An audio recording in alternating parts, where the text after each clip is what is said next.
ಸುಮಾರು ನಮ್ಮ ತಾತ ಕಾಲಕ್ಕೆ ಒಂದು ಮಾತು ಹೇಳ್ತಾ ಇದ್ರು. ಏನ್ ಹೇಳ್ತಾ ಇದ್ರು? ಜೀವನದಲ್ಲಿ ಹಣನ ಉಳಿಸ್ತು ಅಂತ ಹೇಳ್ತಾ ಇದ್ರ. ಸೇವಿಂಗ್ಸ್ ಮಾಡೋದು ಹೇಳ್ತಾ ಇದ್ರ. ಹಲೋ, ಸೇವಿಂಗ್ಸ್ ಮಾಡೋದು ಹೇಳ್ತಾ ಇದ್ರು. ಯಾಕೆ 25-30 ವರ್ಷ ಅಥವಾ 35 ವರ್ಷ ಮುಂಚೆ ಸೇವಿಂಗ್ಸ್ ಬಗ್ಗೆ ಮಾತಾಡ್ತಾ ಇದ್ರು. ಸೊ ನಾವೆಲ್ಲರೂ ಅವಾಗ ಚಿಕ್ಕ ವಯಸ್ಸಿದಾಗ ಅದು ನಾಲೆಜ್ ಆಗಿ ತಗೊಂಡ್ವಿ. ಬಟ್ ನಮ್ಮ ತಾತ ಅವರು ಮೇಲೆ ಹೋಗ್ಬಿಟ್ರು. ಅದೇ ಟೈಮ್ ನಾವು ನಮ್ಮ ಎಜುಕೇಶನ್ ಮುಗಿಸ್ಕೊಂಡು ಕೆಲಸಕ್ಕೆ ಸೇರ್ಕೊಂಡ್ವಿ. ನಮ್ ತಲೆ ಬರಕತ್ತದ, ನಮ್ಮ ತಾತ ಏನ್ ಹೇಳಿದ್ದು?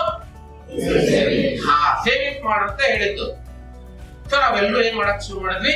ಚೀಟಿ ಹಾಕಕ್ ಶುರು ಮಾಡಿದ್ವಿ, FD ಇಡಕ್ ಶುರು ಮಾಡಿದ್ವಿ, ಗೋಲ್ಡ್ ತಗೊಳಕ್ ಶುರು ಮಾಡಿದ್ವಿ. ಕರೆಕ್ಟ್ ಅಲ್ವಾ? ಅಂದ್ರೆ ಸೇವಿಂಗ್ಸ್ ಮಾಡಂತ ಹೇಳಿದ್ರೆ ಕಬೋರ್ಡ್ ಅಲ್ಲಿ ಇಡಕ್ ಶುರು ಮಾಡಿದ್ವಿ. ಒಂದು ಪಿಗ್ಗಿ ಬ್ಯಾಗ್ ಬಾಕ್ಸ್ ನ ತಗೊಂಡ್ಬಿಟ್ಟು ದುಡ್ಡು ಹಾಕಕ್ ಶುರು ಮಾಡಿದ್ವಿ. ಕರೆಕ್ಟ್ ನಾನು ಹೇಳ್ತಾ ಇರೋದು? ಎಷ್ಟು ಒಪ್ಕೊಂತೀರಿ ಮಾತ್ರ? ಪ್ರಾಬ್ಲಮ್ ಈಸ್ ನಮ್ ತಾತಲ್ ಗೊತ್ತಿಲ್ಲ.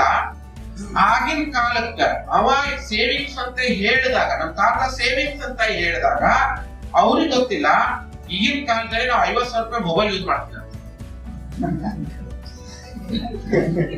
ಗೊತ್ತಿತ್ತ? ಅವಾಗ ಸೇವಿಂಗ್ಸ್ ಹೇಳಿದ್ ಕರೆಕ್ಟ್. ಯಾಕೆ? ಆಗ ಮೊಬೈಲ್ ಇರ್ಲಿಲ್ಲ, ಸೇವಿಂಗ್ಸ್ ಮಾಡಿದ್ರೆ ಸಾಕಾಗಿತ್ತು. ಆಗಿನ ಕಾಲಕ್ಕೆ ನಮ್ ತಾತ ಗೊತ್ತದ, ಎಲ್ಲಿಗೆ ಹೋಗ್ಬೇಕು ಸೈಕಲ್ ತಗೊಂಡು ಹೋಗ್ತಿದ್ದ. ನಾವೇನ್ ಮಾಡಕತ್ತೀವಿ ಈಗ? ಬೈಕ್ ತಗೋತೀವಿ, ಕಾರ್ ತಗೊಂಡು ಹೋಗ್ತೀವಿ. ಕರೆಕ್ಟಾ? So C the changes. ಆಗಿನ ಕಾಲಕ್ಕೆ ನಾವು ಮುಂಬೈಗೆ ಹೋಗ್ಬೇಕಪ್ಪ ಅಂದ್ರೆ ಟ್ರೈನ್ ದಾಗ ಹೋಗ್ತಿದೆ, 3 ದಿನ 4 ದಿನ.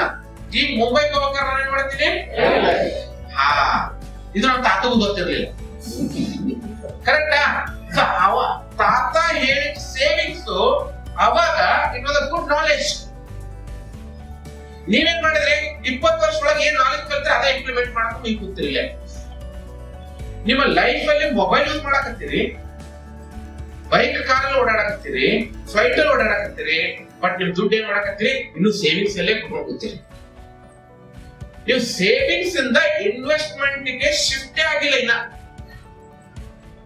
ಅರ್ಥ ಆಗ್ಲಿಕ್ಕೆ ನಾನು ಹೇಳೋದು, ನಿಮ್ಮ ನಾಲೆಜ್ ನ ಬೆಳೆಸ್ಕೊಳ್ಳಿಲ್ಲ ಅಂದ್ರೆ ಏನಾಗುತ್ತಂದ್ರೆ ನಿಮ್ಮ ನಾಲೆಜ್ ಅಬೌಟ್ ಇನ್ವೆಸ್ಟ್ಮೆಂಟ್ ಇನ್ನೂ ಬಂದಿಲ್ಲ. You are still holding savings. But ಈ ಕಡೆ ನೋಡ್ರಿ, ನೀವೇನು ಕಷ್ಟನೇ ಪಡ್ಬೇಕಾಗಿಲ್ಲ. ಮೊಬೈಲ್ ಕಂಪ್ನಿದವ್ರು ಬಂದ್ಬಿಟ್ಟು ನೀವು ಎಜುಕೇಟ್ ಮಾಡಿ ಮೊಬೈಲ್ ಹೇಗೆ ಯೂಸ್ ಮಾಡೋದು ಹೇಳ್ಕೊಟ್ಟೋದು. ಕಾರ್ ಕಂಪ್ನಿದವ್ರು ಇರೋ ಬರ ಕಡೆ ಎಲ್ಲ ಅಡ್ವರ್ಟೈಸ್ಮೆಂಟ್ ಮಾಡಿ ಕಾರ್ ಮಾರೋದು. ಅದೇ ತರ ಇವತ್ತು ನೀವೆಲ್ಲ ಫ್ರೆಂಡ್ ರಿಲೇಷನ್ ಅಲ್ಲಿ ಮಾತಾಡ್ಬೇಕಾದ್ರೆ ಹೇಳ್ಕೊತೀರಾ, ನಾನು ಮುಂಬೈ ಫ್ಲೈಟ್ ಅಲ್ಲಿ ಹೋಗಿದ್ದೆ ಅಂತ. ಇದು ಸ್ಟೇಟಸ್ ಆಗೋದು.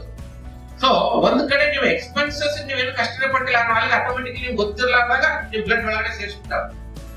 But coming to knowledge about wealth creation and investment, ನೀವು ಇನ್ನೂ ತಾತನ ಕಾಲದ ನಾಲೆಜ್ ಇಟ್ಕೊಂಡೆ ಕುತ್ಕೊಂಡು. This the difference.